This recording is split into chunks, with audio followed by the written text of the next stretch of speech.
good at this. I want to be great. I want to run a great company. I want great people around me. What do I do? Just give me some advice.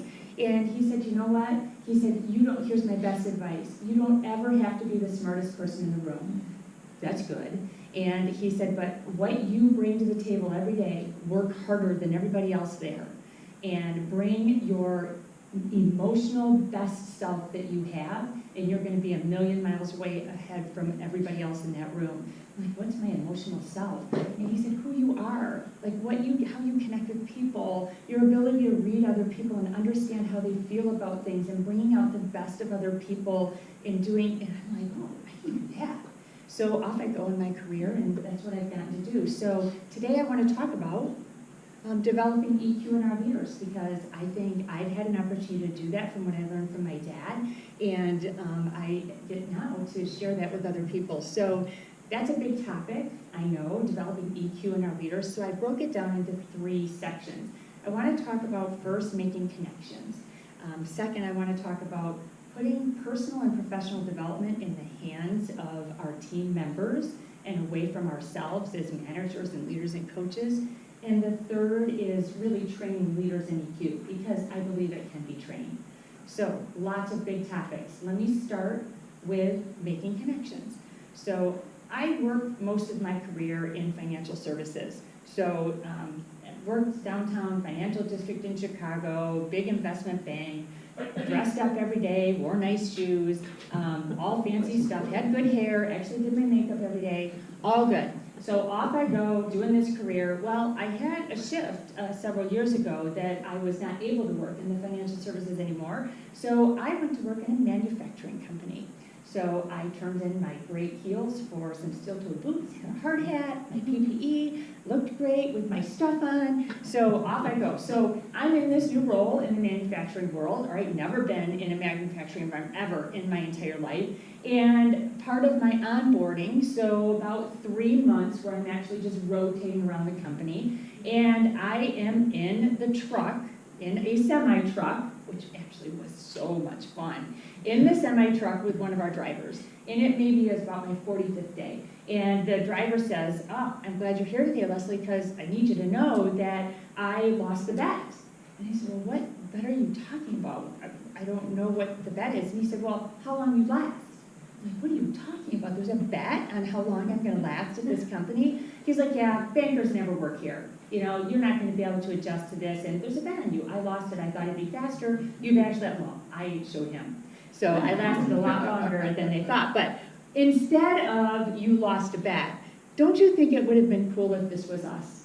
I think what would have been cool is had we all sat around together, gone through our UMAPs, then to learn a little bit about who I am as a human being, what I really love about working and getting to know people. I was made for the manufacturing environment. I really loved it. I loved the people. I loved the hardworking nature of the work. I loved the movement of the work. Everything about it was really how I was wired.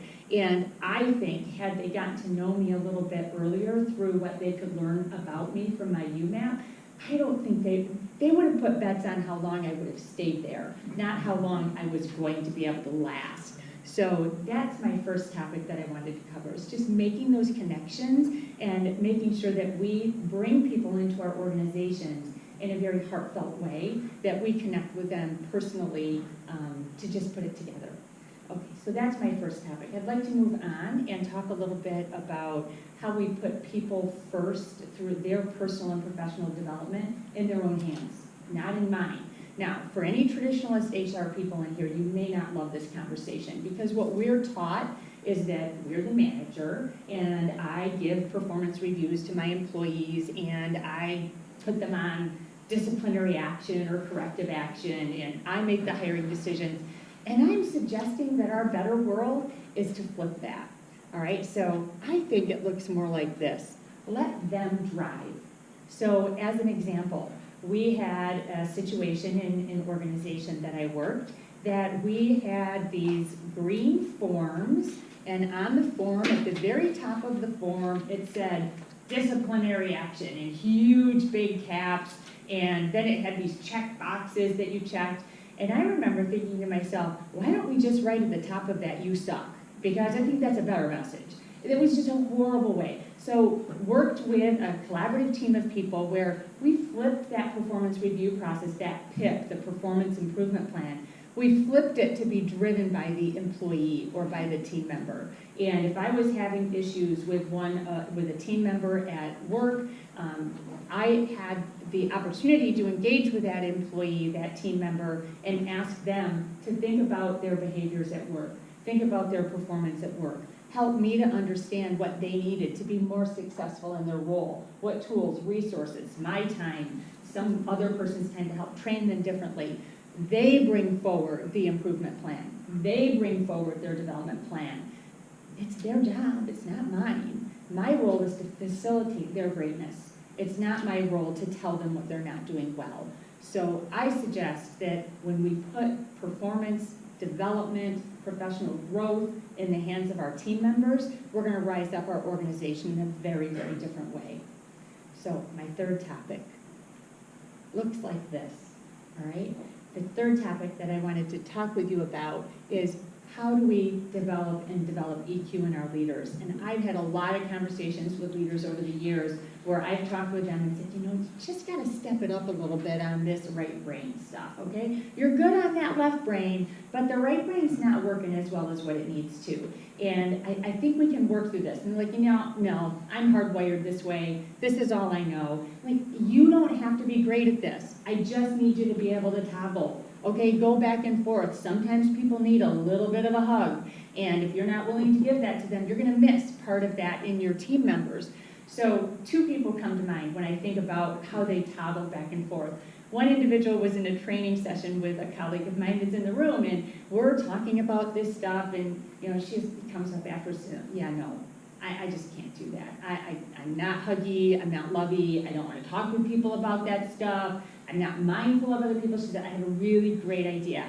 What I'd love for you to do is go into every meeting with me, and every time you see me not being mindful of people, I just want you to kick me under the table. I said, well, I can't go to every meeting with you. I got to teach you how to be mindful, and I know I can. Another person in the manufacturing environment had a really bad interaction with one of his team members, and he says to me, he says, yeah, it didn't go well. That person, you know, I don't like him anyways. If he leaves, it's okay. It was really a negative conversation. And I said to him, I said, well, you know what? How do you think that person felt when you talked with him, the way that you talked with him? And he's like, if you haven't figured it out at this point, Leslie, we don't feel here. I said, oh, well, I'm pretty sure there's about 500 people here, and I'm pretty sure they feel something every minute, especially when you talk with them like that. So let's not do that anymore. Let's figure out a different way. We can teach this stuff. Empathy, you've heard a lot of the terms already, empathy, vulnerability, giving an opportunity to show our authentic self and who we really are. I think we can get there, and I know we can teach our leaders to cover this stuff. So I've covered 3 big topics today. Lead with connections, put personal and professional development in the hands of your team members. Make sure that you can train and coach your coaches to be really great emotionally. Here's why this is important, okay? I read this article in Forbes the other day, and it was just perfect to bring into this tonight. Skills, and I teach a lot of college students, and they don't believe me on this stuff, so I'm shoving this stuff in front of them all the time. 6 skills companies need most. Check out our list. Okay, creativity, persuasion, collaboration, adaptability, and emotional intelligence. So we got to be teaching this stuff. People can learn it, all right? So let's go to town and do that. So when I think of all that I talked about today, I kind of go back to think of that conversation with my dad 35 years ago, and you know, use your social skills, use your inner, who you are, help other people be great, use all those skills, work super hard and you'll be great.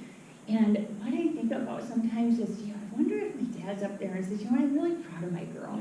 So I hope he is. So that's